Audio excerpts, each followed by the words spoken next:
Okay, so second last chapter, chapter 18. It's whole and part practice. So again, do we practice the skill as a whole or do we practice it in parts? This is kind of going to relate back to chapter 17 when we had to make that discussion about skill complexity and how we distribute practice.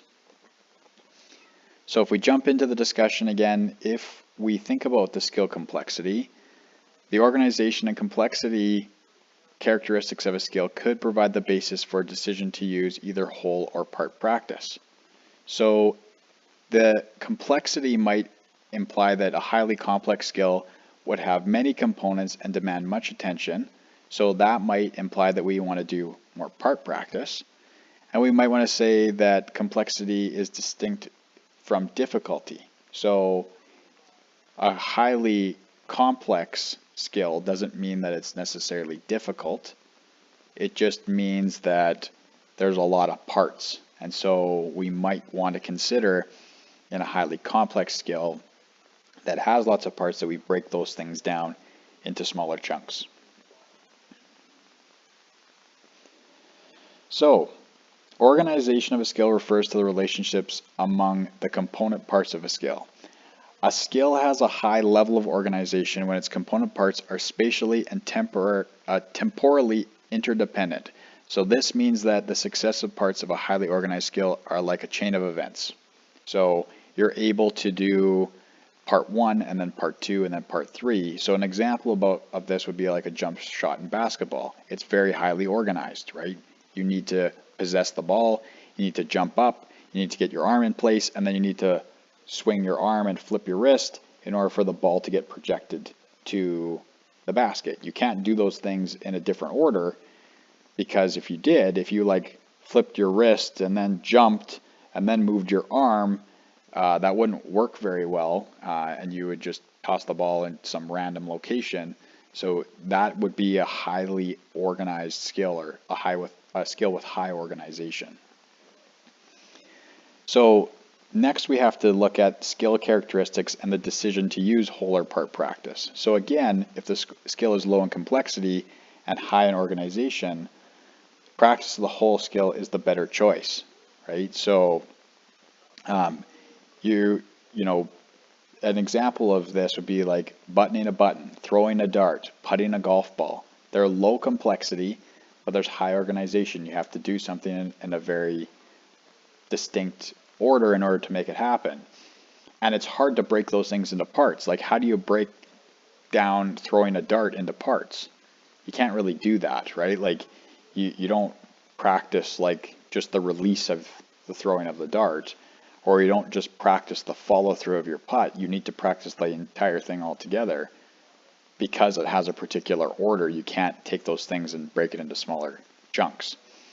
Now, things that are high in complexity and low organization are most efficient with the part practice method. So like a tumbling routine in gymnastics, reaching for or grasping or drinking from a cup, these are things that you can actually break down, right? These are things that we do in physio all the time, is we take a skill that someone either has pain with or they struggle with or they're not strong with, and then we just break it down bits at a time, right? And that helps people be able to get to the point where they're able to integrate that back into the whole skill and then perform it a little bit better.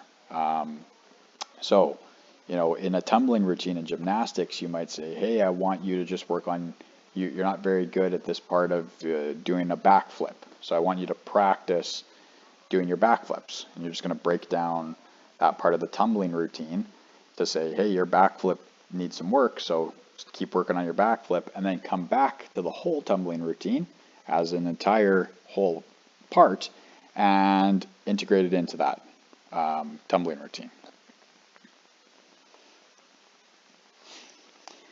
So, practicing parts of a skill, there are 3 commonly used part task strategies.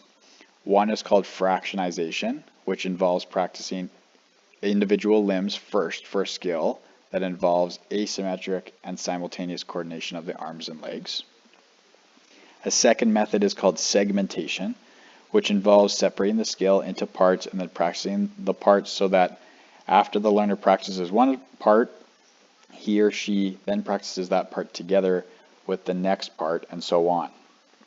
Researchers have also called this method the progressive part method and the chaining method. And the third method of part practice is called simplification. So this method is actually a variation of whole practice strategy, but involves reducing the difficulty of the whole skill or different parts of the skill. So let's summarize those three things. Fractionization, so practicing with just one limb first. Second thing, segmentation, so breaking the skill down into parts. And then once you practice that one little part, like that back flip example, okay, I've segmented my back flip out, I've practiced my back flip, now let's go back to the whole practice and let's integrate that back in. And then simplification is just decreasing the difficulty, right? So how can I make that skill a little bit easier so that, let's say I have to shoot a free throw and I suck at shooting a free throw, how can I simplify that? Okay, well I can shoot into a bigger basket, right? I can use a smaller ball, right? Just something that simplifies it so that I can get my confidence up, make sure I'm doing the skill properly, and then I can integrate back into the whole practice component again. So fractionization, so practicing asymmetric limb coordination skills. So when the task requires two arms or legs simultaneously to do different spatial or temporal movements, so asymmetric coordination, the question of the use of a part practice strategy becomes more of an issue. So basically what we're trying to do is we're trying to say, if you have to do,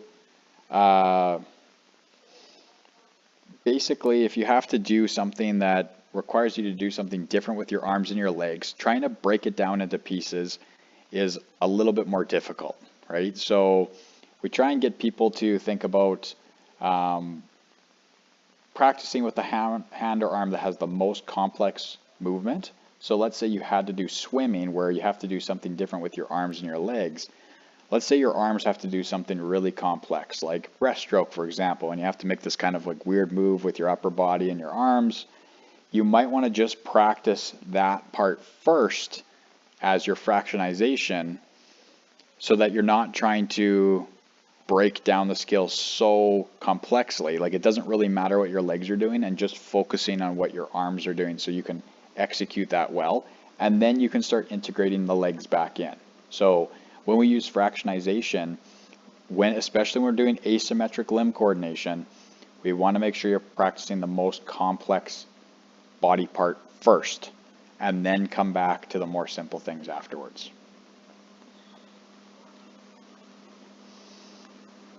Okay, so here's a closer look into the whole to part practice decision for an orthopedic surgical task.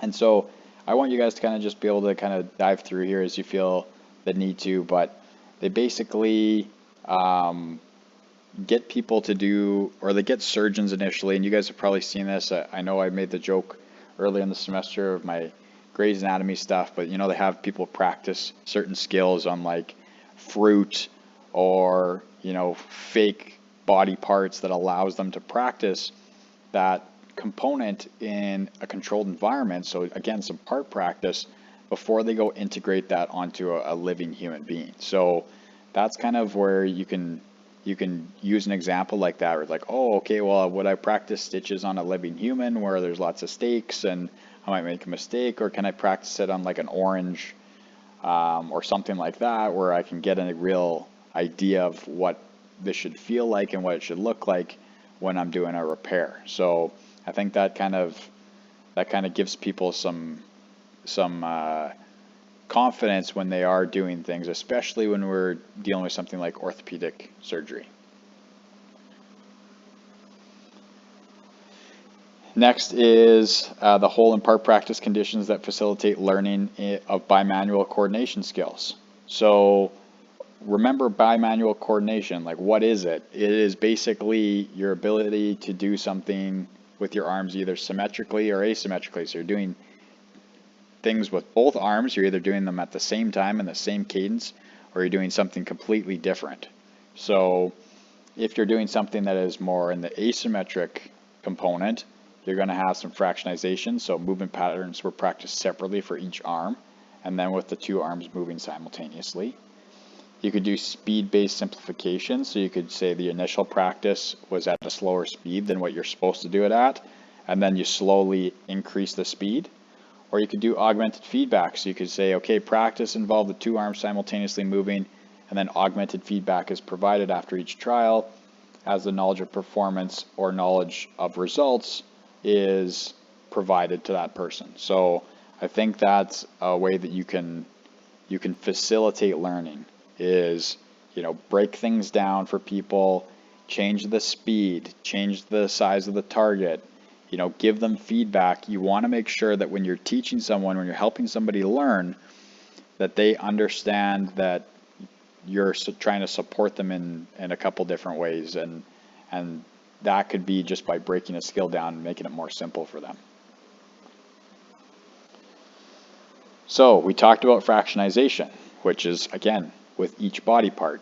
Start with the more complex body part, work down to the more simple ones, change the speed, right? Give them feedback. Now we're going to talk about segmentation. So segmentation is this progressive part method.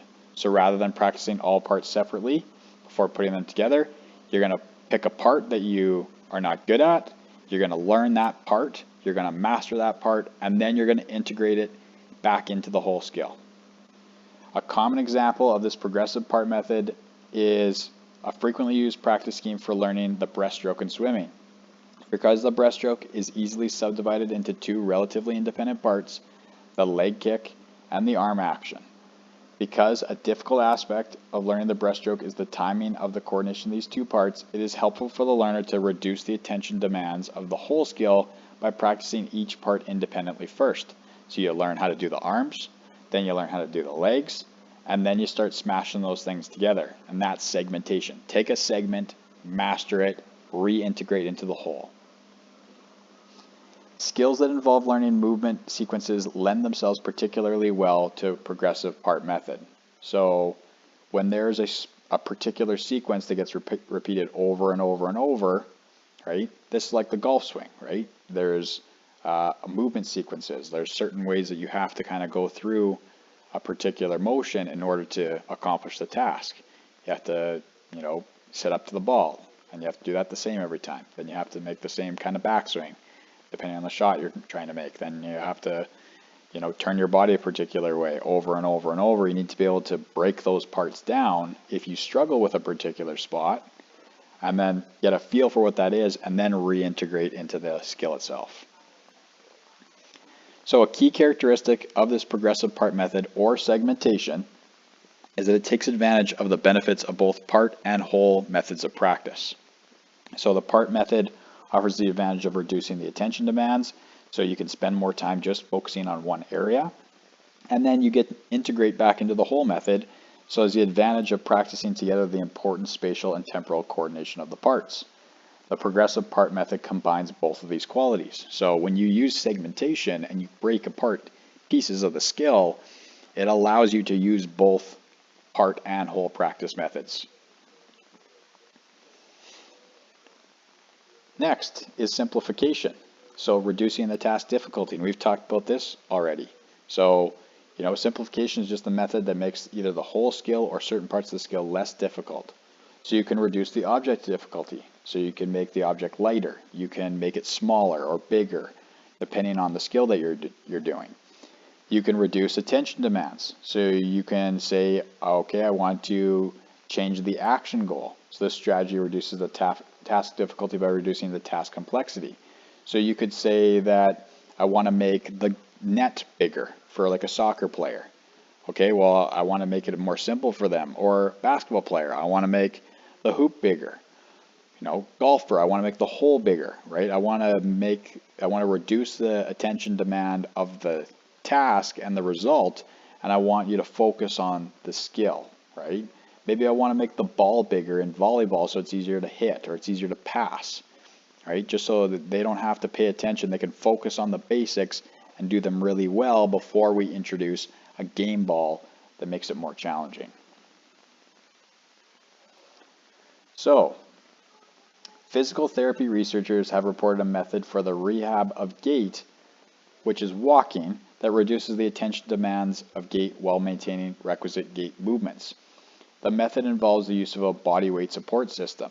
So this is something that we see in stroke rehab. So neurological rehab is they'll use this body weight support system or some variation of it like an arjo or a walker or something like that that allows somebody to support their body weight and learn the proper way to move again, especially after a stroke or a traumatic brain injury or an amputation or any type of disabling condition, that we can help them relearn that task depending on their prognosis. Next is reducing speed. So we've talked about breaking things down into like slower segments, right? So, maybe for like the golf swing is a great example, right? Or free throw in basketball. It's like, okay, let's just slow things down. What are you doing? Like, how are you moving through it? And we see people rehearse things slower because it helps them break down that skill and absorb it a little bit better before they go to integrate it back into the actual skill itself. So reducing speed can be a really nice way of assisting with learning. And then adding auditory cues. So we've talked about this in a few chapters back, was, can I add like some clapping motions, or can I say, hey, a verbal cue like throw or turn or swing or something like that gives somebody a cue that reminds them when they need to be doing a particular part of the skill.